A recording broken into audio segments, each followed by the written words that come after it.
Par contre, Samuel, toi, tu vois sur la plateforme si des gens sont connectés ou pas? Non. Attends. J'essaie de voir.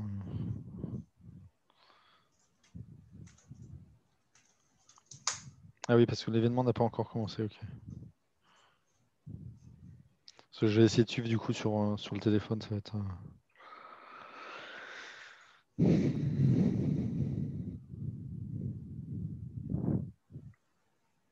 Je sais que Justine sera connectée. Ok, et c'est à vous. Vous pouvez commencer. Le live arrive, ouais, je vois ça. Est-ce qu'on a Ah oui, on a un compteur, ok.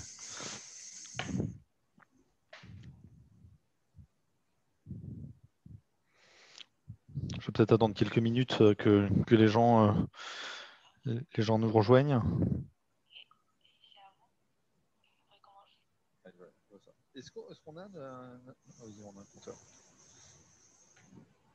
On a un compteur. Bon, je débute direct alors comme ça là que les gens nous rejoignent. Alors après, je m'entends en écho, alors c'est un truc qui est bizarre, je sais pas d'où ça vient. Je vais couper mon téléphone. Ok. Donc bonjour à tout le monde. Donc je vais essayer d'avoir une petite phase d'introduction un peu douce le temps que les gens se connectent à la conférence. Et ça va me permettre du coup de lancer les introductions. Hop là, ça va trop vite. Pour faire un petit rappel des faits sur cette conférence, c'est une conférence qu'on a montée suite à différentes expérimentations clients liées à une sorte de plafond de verre qu'on voit assez régulièrement chez Micropole pour sur les limites parfois des approches data-centric dans les organisations. Donc, on a commencé à modéliser des différents types de réflexions, différents types de méthodologies pour accompagner finalement les organisations, aller un petit peu plus haut que ce qu'ils pouvaient imaginer sur ces enjeux data pour les organisations. Donc pour cette présentation, nous serons deux à la co-animer. D'un côté, Samuel Barbas, qui s'occupe de la partie management transverse chez Micropole dans l'Ouest, et moi-même, donc qui suis en charge de la partie Inno et qui suis consultant sur des questions de change en particulier. Bonjour. Jean-Quille, j'enchaîne, c'est parti. Pour introduire le sujet, afin qu'on ait un vocabulaire et un vocable commun sur cette conférence-là, je vais pas revenir et m'étendre sur la partie data. Je pense que si vous êtes venu ici, c'est que vous en comprenez la terminologie. La partie design thinking est peut-être moins comprise, puisque plus issue d'un monde du digital, et donc on va parler du coup du design thinking. Donc la partie design thinking se traduit par une méthode innovante centrée sur l'utilisateur, et ça c'est un élément qui va être extrêmement important dans la conférence, qui permet de transformer les idées en projets et actions réelles et un prototype tangible. Donc cette notion de tangibilité de mise à l'échelle va être aussi un autre élément important. Donc le but de cette conférence, c'est de réunir, entre guillemets, les enjeux de la data à travers des approches de design thinking, et on va développer ça maintenant. Le constat général, comme je vous disais, on est parti quand même d'un constat. La vision héroïste aujourd'hui des organisations sur la partie data n'est pas toujours maîtrisée ou mesurée ou mesurable, pour plusieurs raisons. Il y a un problème d'axe de vision, de prisme, puisque les organisations ont plutôt tendance à voir les cas d'usage data à travers des usages métiers, et non pas forcément dans une vision très orientée stratégie d'entreprise. Donc, ça se traduit par différents éléments. Alors, ils sont affichés, mais il va y avoir l'absence de trajectoire d'entreprise, il peut y avoir des difficultés de mise à l'échelle, il y a des problématiques de priorisation de bande passante entre les services. En plus, on va servir potentiellement les services qui sont déjà acculturés plutôt que les services qui ont peut-être plus de besoins. On va accroître du coup de cette manière-là différents silos. Et finalement, à un moment donné, les estimations de coûts de ROI sont relativement gérées au doigt mouillé, puisqu'en fait, il faut tester, expérimenter et pas finalement évaluer. Ce constat en fait est lié, selon nous, à une dualité entre une approche de visionnaire et une approche de réservé dans les organisations. Et ça, en fonction des différents types de niveaux de l'entreprise. Donc, on peut avoir d'un côté des entreprises, entre guillemets, qui ont mis un plan stratégique, un budget pour aller dans la transformation digitale. Et d'un autre côté, on va avoir des entreprises potentiellement qui vont être relativement suiveuses en se disant, bon, on va voir d'abord si nos concurrents passent le guet et après on ira.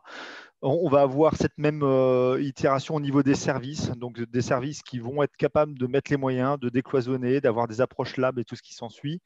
Et à l'inverse, potentiellement, des organisations qui vont se dire oh, attention, il y a du réglementaire, il faut attendre que la technique s'aligne et tout ce qui va bien.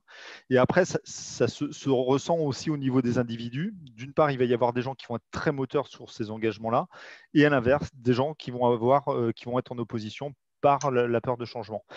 Et malheureusement, en fait, il n'y a pas d'organisation type, il n'y a pas des organisations visionnaires, il n'y a pas des organisations réservées, il y a un mélange de tout ça dans l'organisation. Ce qui prouve un blocage qui est lié plutôt à la culture d'entreprise que de savoir si les gens sont alignés ou pas.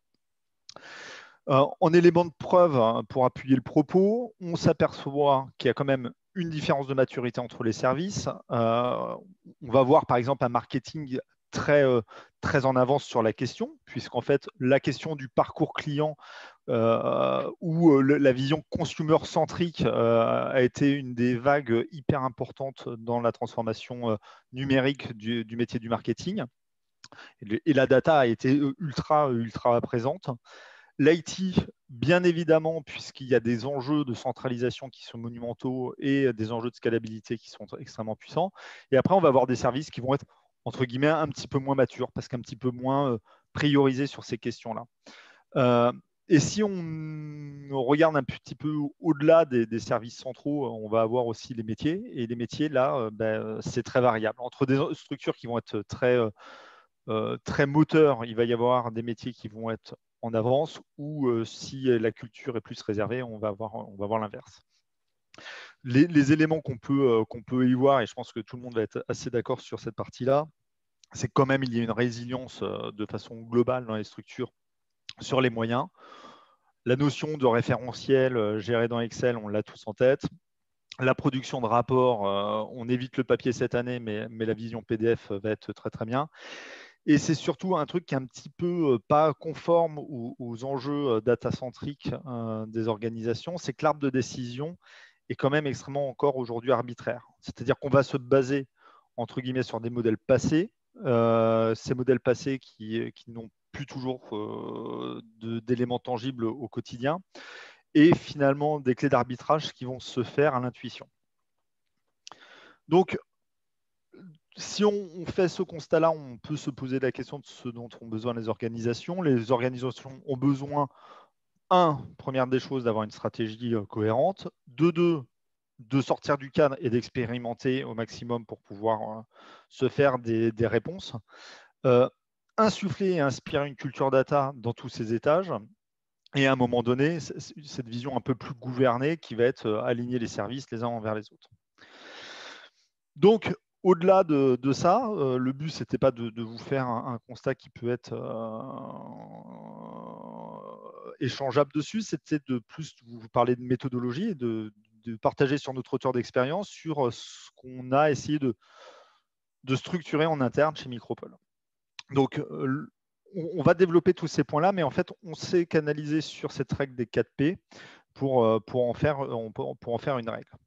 Le premier sujet va être le P de People, donc ça va être l'implication globale de tous les étages de l'entreprise, c'est-à-dire de la direction aux collaborateurs, en passant par les leviers de communication interne qui sont le réseau managérial. L'objectif, il est extrêmement simple. L'objectif, c'est d'impliquer l'ensemble des collaborateurs. C'est une évidence. L'autre objectif, ça va être de travailler sur la partie acculturation et la conduite du changement, puisqu'en fait, c'est à partir de ces premières étapes qu'on arrive à piloter ce genre de choses. D'identifier des ressources motrices, et ça, je le redévelopperai un petit peu juste après. Et derrière, on peut ne pas s'interdire de capter des bonnes idées à ce moment-là. Donc, comme je le disais, le but, c'est d'avoir quand même des forces motrices et d'avoir des gens qui vont incarner au sein des entités cette stratégie data. Ça doit s'appuyer bien évidemment sur des data experts, donc tout le lot des compétences qui vont être liées à ça. Derrière, des product designers qu'on va retrouver dans l'organisation, qui vont être souvent des product owners ou les représentants entre guillemets, de la peine exprimée dans l'entreprise, pour rester dans une conformité du besoin. Et toute la partie ingénierie, puisque la donnée, à un moment donné, il va falloir à un moment donné la rendre accessible et exploitable. Donc, cette squad doit permettre finalement d'avancer plus vite sur les chantiers identifiés. Le deuxième P, selon nous, va être la question de l'environnement dans lequel doivent s'exercer les différents types d'ateliers. L'objectif est clairement de prendre cet adage de sortir du cadre. On ne peut pas regarder un monde qui change avec des yeux du passé. Il faut changer d'angle de vue pour prendre du recul, imaginer des choses, sortir de notre quotidien. Donc, il y a différentes possibilités aujourd'hui de sortir du cadre. On a certaines convictions, puisqu'on anime souvent ces démarches-là. Il y a une première expérience que l'on a, c'est qu'en fait, on a un environnement d'expérimentation en interne qui s'appelle l'Open Ground. D'un autre côté, on arrive à faire des événements qui sont un petit peu disruptifs, c'est-à-dire emmener des gens dans un cadre qu'ils ne maîtrisent pas. Donc, par exemple, des Learning Expeditions. On avait envoyé, par exemple, le MEDEF au Web Today, autre événement nantais sur le numérique. Et après, il y a co-construire des moments et des événements éphémères en interne ou en externe des organisations pour pouvoir justement se projeter ailleurs et autrement. Donc, pour ma part, j'en ai fini. Je vais laisser Samuel développer la partie plus technologique de la question. Merci Jérôme. Déjà pour commencer et pour motiver la partie people en fait qu'a évoqué Jérôme, il y a deux pans qu'on juge essentiels, hein, et le premier va être autour du datacentrisme. Chez Micropole, nous sommes convaincus que ces principes doivent être déclinés sur le système d'information. Les premières motivations étant l'augmentation de l'agilité du système d'information, mais également la construction de socles de données centralisés et partagés, permettant aux utilisateurs, mais également aux applications de créer de la valeur. L'autre aspect qu'il convient d'adresser concerne la qualité des données. Si l'on considère pouvoir créer de la valeur à partir de notre patrimoine de données, il faut absolument pouvoir avoir confiance en elles. Et des principes de gouvernance et de stewardship vont de ce fait s'imposer. Donc ces deux pans nous paraissent essentiels et justifient l'embarquement de l'IT dans la démarche afin de permettre l'alignement du système d'information avec les enjeux stratégiques liés à l'exploitation des données. Tu peux passer au prochain slide, Jérôme.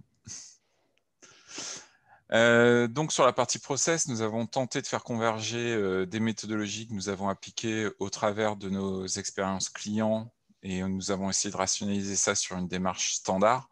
On va essayer d'illustrer cette démarche par quelques règles multisecteurs issus de l'agro, de l'assurance et de la banque que nous ne pourrons hélas pas citer faute d'autorisation. On propose donc 4 étapes principales qui vont rythmer la démarche. La première étant une phase d'immersion dans laquelle on va embarquer un maximum d'acteurs au travers de plénières et d'ateliers collaboratifs ayant vocation à sensibiliser et adapter le discours et le vocabulaire que nous emploierons sur l'ensemble de la démarche. Cette phase nous permet de comprendre davantage le contexte client et d'impliquer l'utilisateur final. C'est lui qui va exprimer, au travers de ses ateliers, les forces et les faiblesses du système, mais également ses ambitions. Inclure l'utilisateur final, c'est un des éléments fondamentaux d'une démarche design thinking. On a ensuite une phase d'idéation dans laquelle on va impliquer davantage les collaborateurs identifiés comme clés de la démarche. En général, ce sont les décideurs et activateurs, pour partager ensemble les caractéristiques de leur environnement, projeter les leviers de la stratégie d'entreprise qu'on peut activer par les données, et puis également identifier les chantiers qui seront prioritaires. Il peut y en avoir plusieurs, ça peut être des chantiers opérationnels liés à l'augmentation de la qualité des données, ou aux solutions et compétences qu'il serait nécessaire de développer au sein de l'entreprise. On a ensuite la troisième phase, qui est une phase de design dans laquelle on va commencer à se projeter sur les moyens, avec deux axes principaux. On a l'axe organisationnel et on a également l'axe technique qu'on va développer par la suite.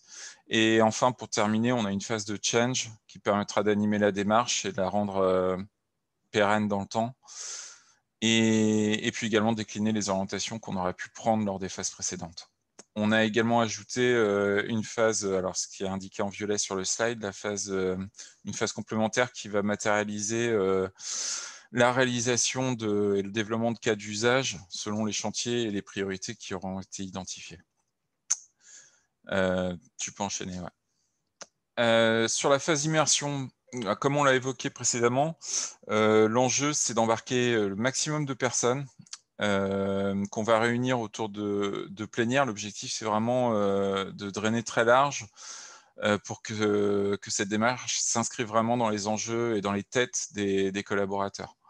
On tente modestement de présenter, la première étape, ça va être de présenter l'état de l'art, enfin ce qu'on considère comme l'état de l'art de l'exploitation des données en entreprise. On va également identifier les opportunités que cela peut représenter et des changements que cela peut impliquer. On pose en fait un cadre théorique et on invite les collaborateurs à le redéfinir avec nous. Et cela selon le contexte de l'entreprise et les codes de l'entreprise. Donc tout ça, ça va être fait par le biais d'ateliers. Donc un exemple d'atelier, c'est projeter la cartographie des usages et proposer aux participants de réfléchir sur les moyens et les techniques qu'ils ont aujourd'hui pour adresser ces cas d'usage. On va essayer par la suite de projeter les solutions et les fonctions les plus critiques dans l'entreprise. En général, dans cette étape, on a également les responsables de service ou les collaborateurs qui vont commencer à se projeter sur ce qu'ils pourraient faire demain.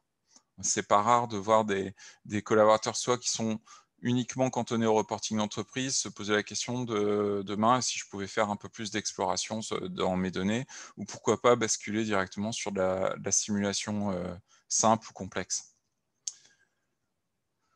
Donc très rapidement, ça nous permet d'établir une cartographie. Donc là, on donne un exemple de cartographie qui va projeter plutôt les outils, mais on le fait également avec d'autres types d'informations. Ça peut être des métriques, donc les volumes, le nombre d'utilisateurs, et puis voilà. Juste Samuel, il y a bien 15 secondes de décalage entre ce que toi tu vois et ce que les gens voient. Voilà, là, D'accord. ça vient d'arriver. Donc je vous laisse lire vite fait la slide que tu viens d'expliquer. Ok.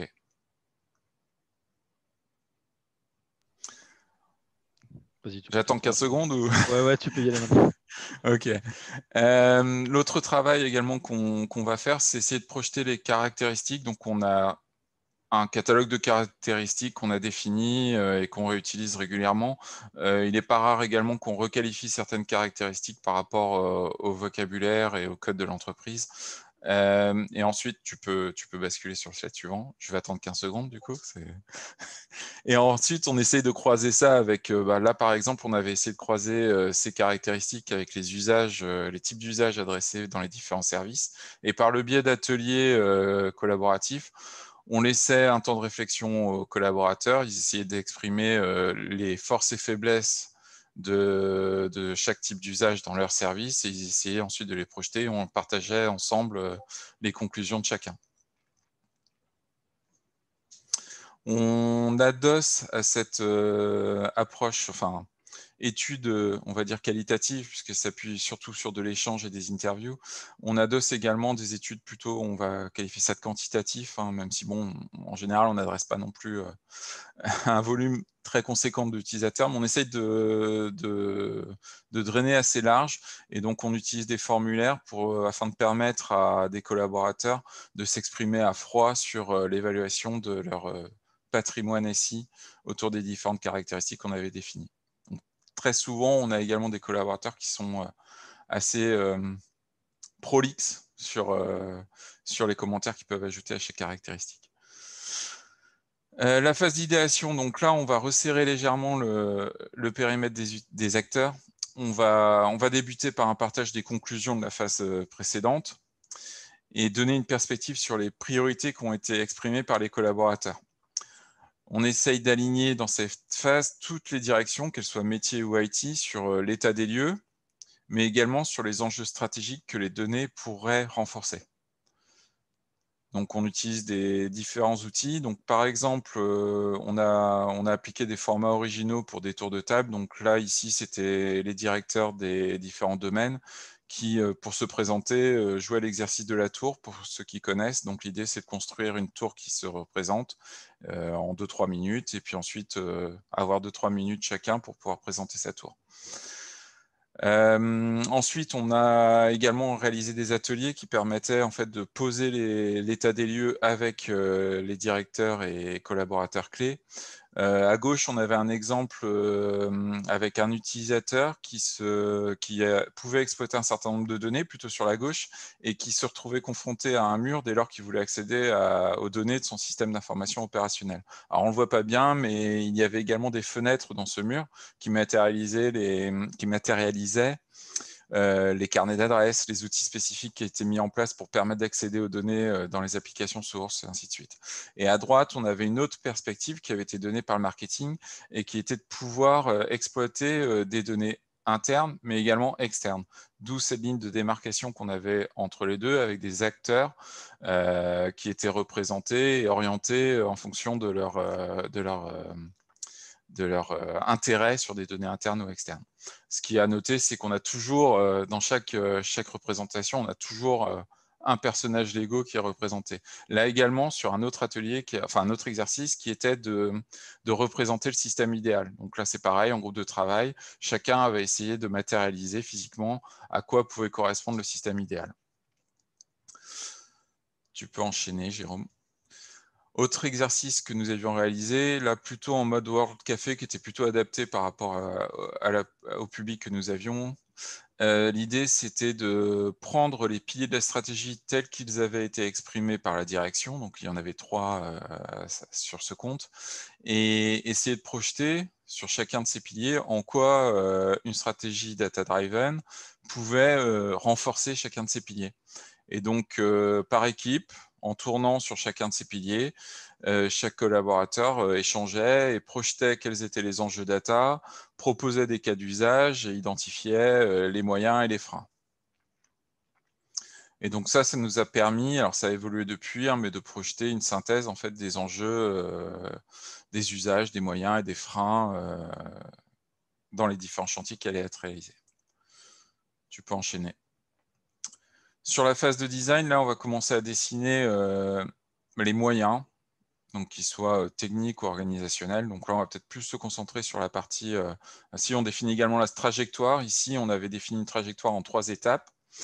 La première étape, donc toujours dans le contexte du client, c'était de pouvoir développer une nouvelle BI sur sa branche. La deuxième étape aura été de la mettre à l'échelle et de la déployer sur les autres branches de cette entreprise, et puis commencer à adresser des cas d'usage un peu plus avancés. Il y avait des enjeux de data science exposés à cette époque.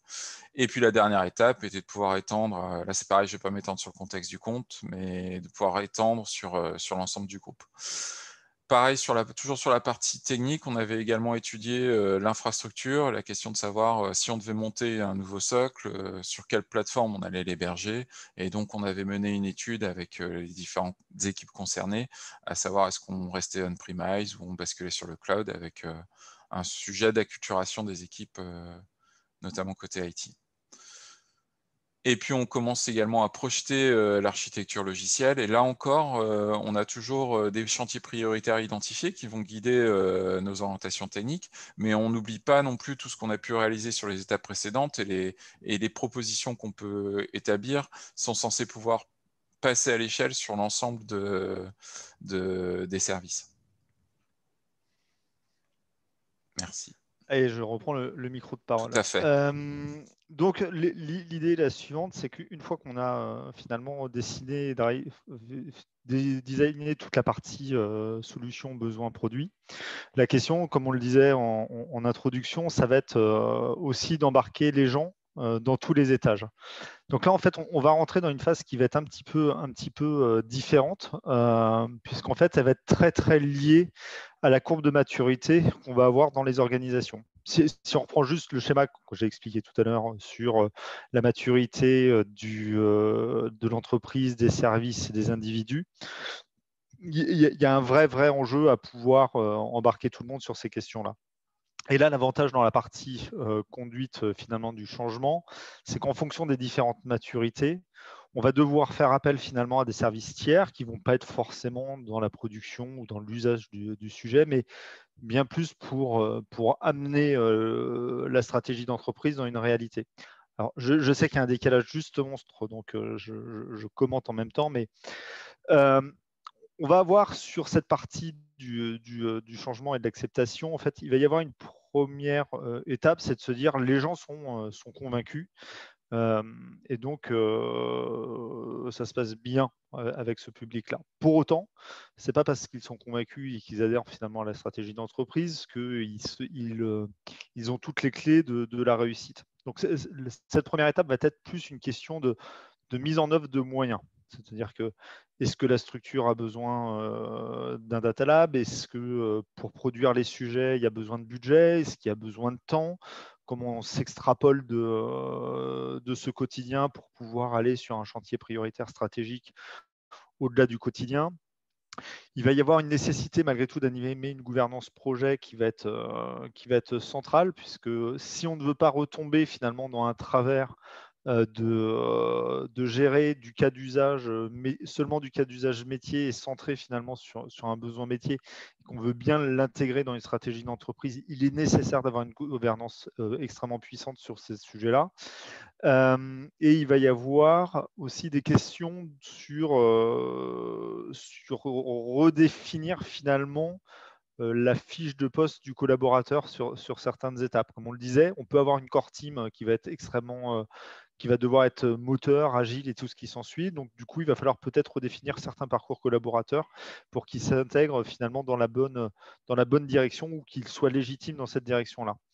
Et derrière, il y a une nécessité, entre guillemets, de partage et de restitution en interne, voire en externe, puisque finalement, les organisations ne sont pas un Tupperware où ces stratégies data doivent être conservées ou tenues que secrètes. Et tous ces éléments-là, en fait, vont se devoir, à un moment donné, servir l'autre partie de cette conduite du changement pour finalement les services, personnes et directions qui ne seraient pas dans cette conviction-là. Pourquoi on conduit du changement? C'est qu'on le sait très bien. Il y a des gens qui vont être contre, il y a des gens qui vont être en colère, il y a des gens qui vont souffrir de cette période-là. C'est normal, c'est logique, c'est présent dans toutes les organisations. Donc, pose la question à un moment donné pour les inboarder dans ces stratégies-là, c'est d'avoir un plan de communication interne qui permet de bien expliquer quand même les enjeux pour l'entreprise. Il va y avoir une nécessité, entre guillemets, d'animation du quotidien de ces choses-là, puisqu'il ne faut pas que la dynamique se tarisse. Donc, des conférences, les règles dont on parlait tout à l'heure pourront s'intégrer dans ces questions-là. Et une démarche majeure d'acculturation, que ce soit par des ateliers, des formations, des MOOC, comme on le disait, du Lego Serious Game ou même le développement de Serious Game si c'est nécessaire en termes de mise à l'échelle. Toutes ces choses-là doivent être prises en compte dans ces stratégies-là. Et on est obligé à un moment donné de quitter un petit peu que le monde opérationnel de ces questions-là. Je fais juste un petit focus, puisque j'en ai parlé dans la slide d'avant, sur la partie gouvernance. Aujourd'hui, il est nécessaire que la gouvernance ait du pouvoir pour que les organisations avancent comme il faut et comme elles doivent tenir cet engagement-là. On a parlé de chantiers stratégiques pour les organisations. Et on s'aperçoit régulièrement, c'est que quand on touche des questions de data, de machine learning, il y a quand même des crispations qui peuvent se faire parce que les questions d'automatisation peuvent effrayer beaucoup d'individus. La question de à quoi demain mon métier va servir, qui est une question habituelle. Donc, il est nécessaire aujourd'hui que cette gouvernance projet soit forte pour éviter, à un moment donné, de tomber dans des traverses qui ne seraient pas les bons, parce qu'ils ne correspondraient pas aux objectifs de l'organisation, puisqu'on rajouterait de l'eau tiède, de l'eau froide dans de l'eau chaude, et on déformerait finalement le propos initial. Donc, c'est extrêmement important, entre guillemets, d'avoir quand même un pouvoir qui est légitimé, avec une feuille de route qui est comprise par tous, pour pouvoir lever finalement les boucliers qui pourront se produire au fur et à mesure des étapes. Pour rester sur le timing, je pense qu'on n'est pas trop mal, même si on va bouffer la partie questions-réponses. Ce qu'il faut que vous reteniez, s'il y a quelque chose que vous devez retenir, c'est à un moment donné, on vous a présenté cette question du prisme que l'on donne sur la partie data thinking. Finalement, le design thinking, c'est juste une surélévation de ce prisme. Le surélevé, il y a deux intérêts qui sont géométriques. Le premier, c'est une vision plus haute, c'est-à-dire regarder autrement et plus loin. Regarder et avoir finalement une embase finalement beaucoup plus large et beaucoup plus prenante au sol. Et ça, c'est quelque chose qu'il faut vraiment garder en tête sur ces approches data thinking.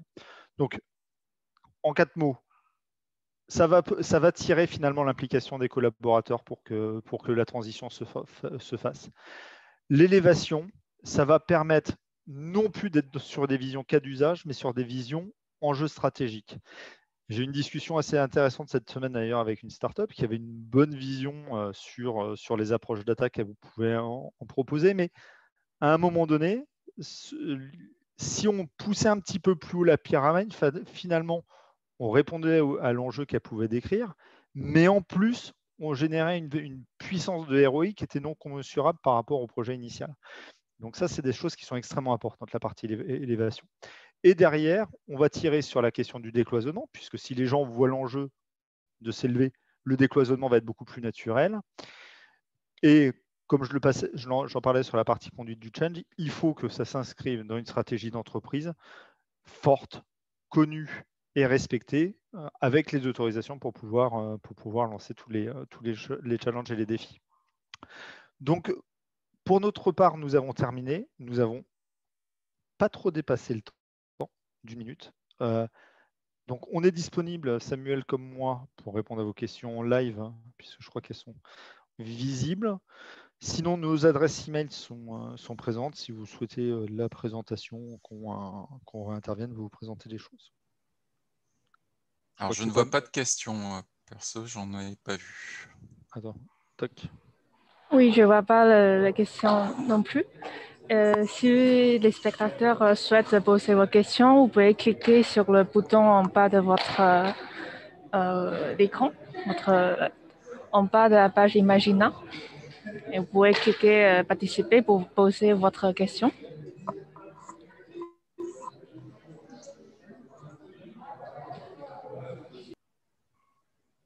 Et désolé pour les décalages qu'on a entre la présentation. J'espère que vous n'avez pas perdu le propos.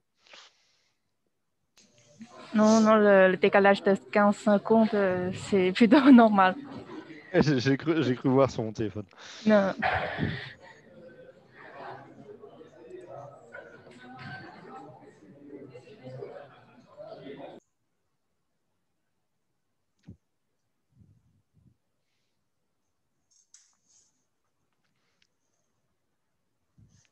On se donne 2 minutes et puis on donne fin à cette conférence. Oui.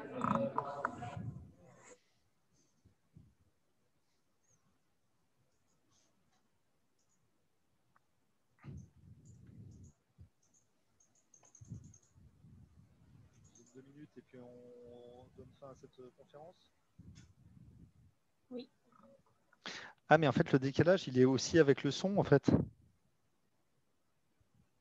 Je sais pas, je m'entends. Ah, si. Ah oui, il a une question. Combien de temps faut-il pour déployer ce type de démarche? Samuel, je te laisse répondre ou je prends le point. Non, non, c'est bon. Après, pour initier la démarche, ça peut être assez rapide, hein. Il y a un cadrage préalable à prévoir avec les pilotes. Mais par expérience, nous, on a réussi à démarrer. En moins d'un mois, on pouvait démarrer, sachant que la principale problématique pour pouvoir lancer la démarche, c'est les disponibilités des personnes, quoi. Cela, on adresse de manière large l'ensemble des acteurs de l'entreprise et ensuite sur les étapes suivantes, idéation et surtout idéation, on va réunir des acteurs qui ont en général des plannings assez chargés. Voilà. Mais sinon, oui, en moins d'un mois, on peut démarrer.